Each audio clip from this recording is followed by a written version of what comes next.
In this world of technology, things are ever changing, rearranging.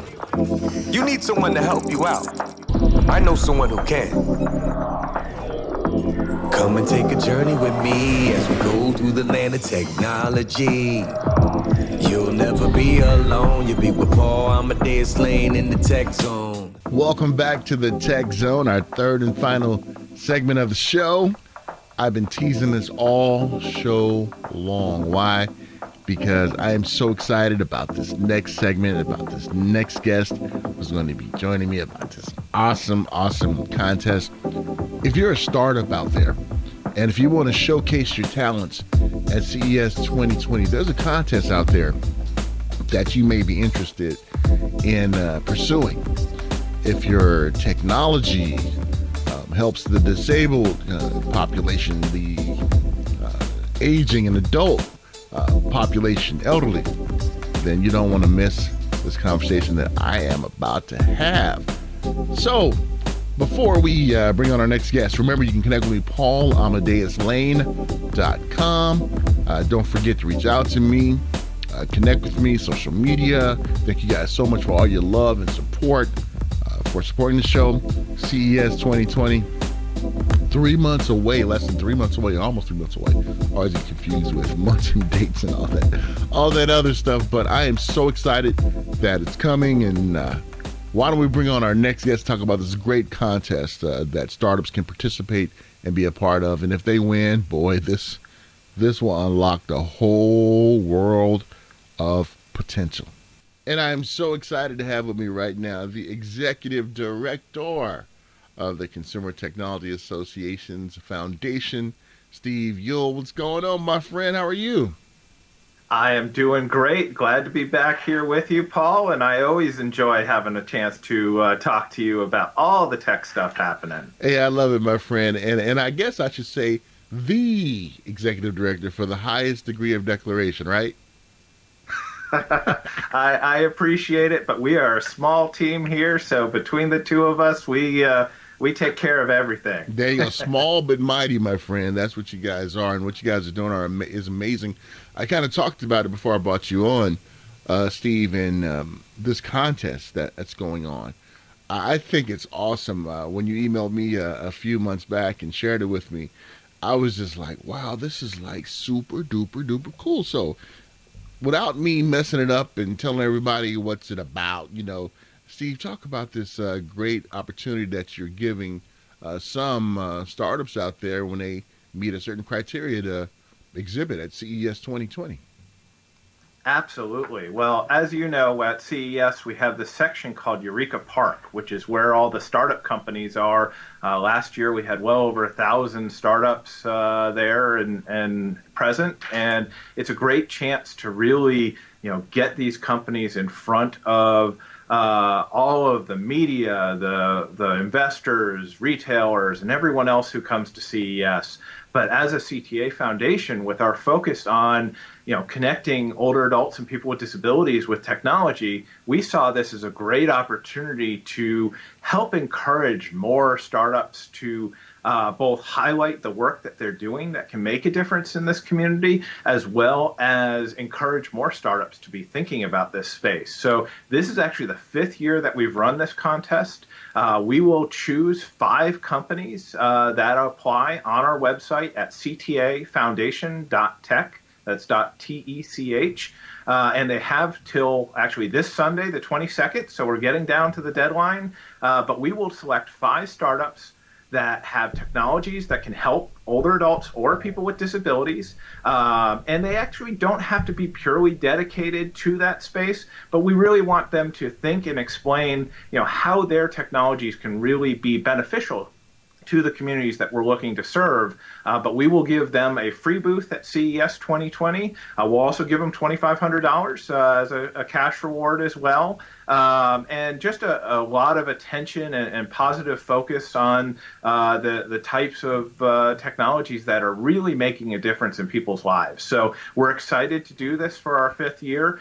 There's a number of previous winners who have continued to go on and do great things, whether it is, one of the winners last year was a company called WeWalk that had a smart cane for people who are blind. They've just gotten a lot of press recently for some work that they're doing with Google. Other previous winners include companies like, Ira, that gets a lot of attention in the blind and low vision community. Wheel, which gets a lot of attention for people with spinal cord injuries and for their wheelchairs and some of the autonomous features that they're starting to build in. We also have companies that have done sign language interpretation, a whole bunch of other sensor companies.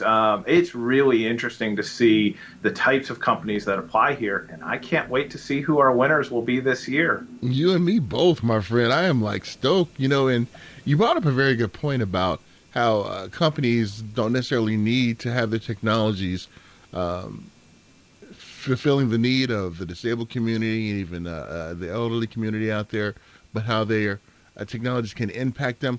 Because whenever I interview someone, Steve, when I'm at CES, during the interview, I'll even go there with one. I'll say, you know what, this can help people who are elderly and infirm and the disabled community. And you see their eyes kind of like open wide because they haven't even thought about it. So I'm glad, Steve, that we're having this conversation because there's a lot of technologies out there, startups out there that may not understand just how their technology can help bridge that gap to help us be more independent, who are part of that community, and really enhance our lives. And have you ever had that moment with the company too personally? Maybe they came up to you and said, "Hey, Steve, we never knew we can go to this segment of the population and help them out." The other purpose of both this contest as well as a lot of the work that we're doing at CES is to help people understand the opportunity here. That, obviously, we want people to make accessible technology. We want to have technology that's really going to make a big difference in the world. But we also understand that these are businesses, and they're looking at their bottom line, how they can employ their employees and continue to build their business. So, we want them to understand, quite frankly, there's a market here. There's an opportunity for them here. But quite frankly, my purpose as a foundation is also to say, hey, look, we can make life-changing technology. So how do we best create that awareness? This contest is one way that we can do that. But we also have a number of conversations that we do throughout the week at CES. We actually bring some of the leaders of different advocacy organizations out to CES so that they can walk around the show floor and meet with companies, whether it is the startups or whether it's the giant global brands, and talk about, what is working well and where there are still challenges to overcome. And we've actually seen, in particular with some of the startup companies, a whole shift in focus. So, companies that weren't thinking about this market are now building products that can particularly serve this community. There was, I'm not remembering the name of the company at the moment off the top of my head, but they had essentially an alerting system that just vibrated, and it was a little pendant that people could wear. And, some of our representatives from the Hearing Loss Association saw that and just met with them. And, they realized just the real opportunity that could come from addressing the needs of the hearing loss community. So, it's those sorts of connections that I really get excited about because there's so much opportunity here. And Steve, just the conversations that we can have at CES is just mind-boggling with different companies. Because when I first got introduced to CES is when I had my own consumer shop. I used to do cell phones, car stereos, and everything. So I went there as a business owner, or as some of my friends say, as a business owner, to try to, find out, some things that I can do to offer my customers.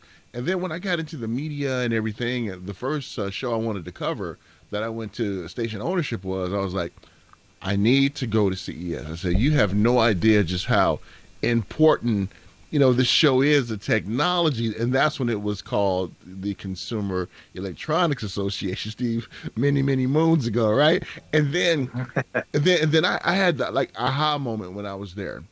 I was like, okay, how can we educate ones out there who are these businesses when it comes to different things that can help my community out, the disabled community and the senior community. And you would be amazed, Steve, just how far we have come out. Well, you know how far we've come, Steve. You've been in this game long like I have. But just to see the progress that we've made, to have companies receptive to having conversations with us about things that can help out the community. Because before, there wasn't no UX, there was no user experience branch of a lot of these companies. But now that they want to find out how the users are with disabilities and the elderly communities are doing this. And it just warms my heart to see that we're able to have these conversations now and to really evoke some change. And Steve, we appreciate having you over at the Consumer Technology Association Foundation, to help champion this, to help us out, man. And Gary, and the rest of the crew over at CTA just embracing this cause. It's really heartwarming from a person in the community, man. We really appreciate it.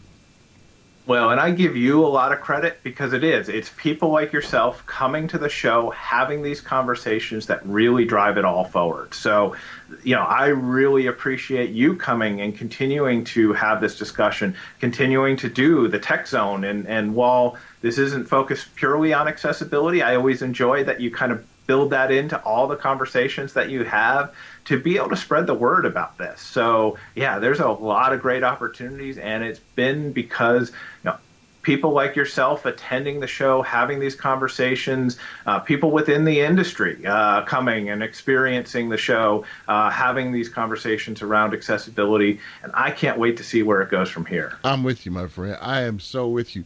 And Steve, you touched on something too about the different organizations out there that help ones who are disabled, ones help the elderly community. And this is something I really wanted to highlight with you on the air with me today. I have some friends who are therapists, OTs, and PTs. And whenever I meet with them, I always tell them, you need to get to CES. You have to. One of my therapists, I was able to have her part of my broadcast team last year. I said, look, come on out. I'll guarantee that you will find something that can help patients out there. And you could tell she was kind of hawing around. I don't know. It's just fun out here. But she found things that would help her patients out.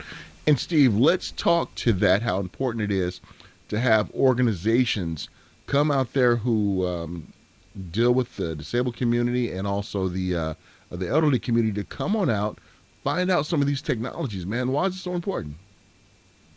Absolutely. Well, it's because those are the individuals who, quite frankly, are dealing directly with the consumers who are looking for advice on what are the types of technologies that are out there. I know previously we've talked about the active aging study that CTA and the CTA Foundation did earlier this year. And one of the pieces of feedback that we got from that, and that's focused primarily on the aging population versus the disability community. But, the biggest source of information, or the most trusted source of information for what technology will work well for individuals, was a doctor or a medical professional. And the challenge I have is when I talk to many of them, they say, I'm keeping up on all the medical information, and I don't necessarily know about all the consumer technology that's out there. So being able to engage in these kinds of conversations and find ways to better share that information is very important. So we're looking at better ways that we can continue to do that. We do have a number of medical professionals that attend CES. In fact, there was even, for the first time at CES 2019, it's going to continue into CES 2020, some continuing education credits for medical professionals, particularly for doctors. I'd have to follow up with you to figure out how widely available that is, but it is a chance to really engage those communities in conversation, particularly around some of the digital health and related technologies that are at the show. So yes, I can't wait to see that space expand. In the words of Mr. Spock, fascinating, Captain, fascinating. I mean, that's I am so geeked up. Steve, we're only about a few months away, man. We're starting to feel that CES buzz and everything, getting ready to roll. But this contest in Eureka Park, let's let ones out there know how they can participate in this contest. And gosh, when will they find out? When will the winner be announced, Steve? How about a couple of weeks, a month later, or when will the winner be announced? Yeah, winners will be announced in mid-October. Okay. So essentially, after we get all these entries in on Sunday at midnight, so send everyone to ctafoundation.tech, and there's a CES Eureka Park accessibility contest link right near the top of the foundation page that they can go find out all the criteria and apply there. But essentially, we'll announce mid-October and get all the companies locked in. And hopefully I can come back and talk to you and highlight all the great companies that we're going to have at the show. And I look forward to doing that with you. But yeah, this is always a great time. Essentially, once we get these entries in, we pass them on to a committee of judges. So it's not me sitting there choosing who gets to win, but a number of experts from around the industry who serve as the judges for this contest. And I have no doubt that they will dig in deeply and choose find some 5 great companies for us. Well, you know what, Steve? You don't even have to ask my friend to come on. You know, you have an open invitation. All you have to do is say, "Hey, I'm there, Paul." And I'll be like, "Hey, Steve, I got you. I got your seat already warmed up for you, man. You come on back and you talk about it." And Steve, before I let you go, is there any piece of technology or anything you would like to see at CES 2020 that hasn't been, showcased or anything, when it comes to the aging population, the disabled population? Is there anything you would like to see? Because maybe one of those companies are listening right now, and maybe we can get them either in this contest or just come out and exhibit. Absolutely. Well, that's quite a question to ask. There's quite a few things that I've been interested in seeing. And in fact, actually, I mentioned we've had 2 winners in the past that have done sign language interpretation, and I think there's still so much more that could be done in that space, as well as creative captioning apps. I know a number of companies have been working on that, but not just for people sitting in the sessions, but for as we're walking around the show floor and making sure that we can all hear and understand each other. I think there's some really interesting opportunities in that space. I'm really excited to see what new applications for augmented reality could apply. Certainly in the transportation solutions, we're seeing a lot of interest in this space. But quite frankly, that's what I love about working with startups. Is it's not even the ones that I'm thinking about now, but I'm going to get some entries where I had no idea that this was even possible, and those are the ones that blow my mind, and I just can't wait to see. And where else that they can come showcase than CES 2020, my friend Steve? Always great catching up with you and chatting with you. Looking forward to talking to you in October and find out about some of these great winners out there, man, and having a blast as we lead up to CES 2020, my friend. Well, it is a plan. I'll be back to share all that information. And in the meantime, I'll just be working hard at this and getting ready for CES. I'll see you out there. Sounds good. Once again, a huge shout out to my friend Steve Ewell, Executive Director for the Consumer Technology Association Foundation. As I should say, the Executive Director. Loved hearing about the contest that's happening. And don't forget, you got until September 22nd. Go to the website, check it out. We've been showing it on the screen, so you go there, be a part of it. We want to see you win. We want to hear about you winning. And it'd be pretty cool if a Tech Zone, company who listens to the show, startup, enters and win. Hey, that's bragging rights, you know what I mean? But what they're able to do with this foundation is amazing, how bridging the gap when it comes to the aging and adult population, the disabled community, just help spreading the word. It is so amazing. And I appreciate what Steve and the crew is doing, and CEO and president of the Consumer Technology Association, Gary Shapiro, and what they're doing out there. It's amazing. 2020, CES right around the corner. I cannot wait. Yeah. All right, I'm getting kind of silly right now, but I'm going to make like a tree and get out of here. And until next time, folks, take care of yourself on Paul Amadeus Lane.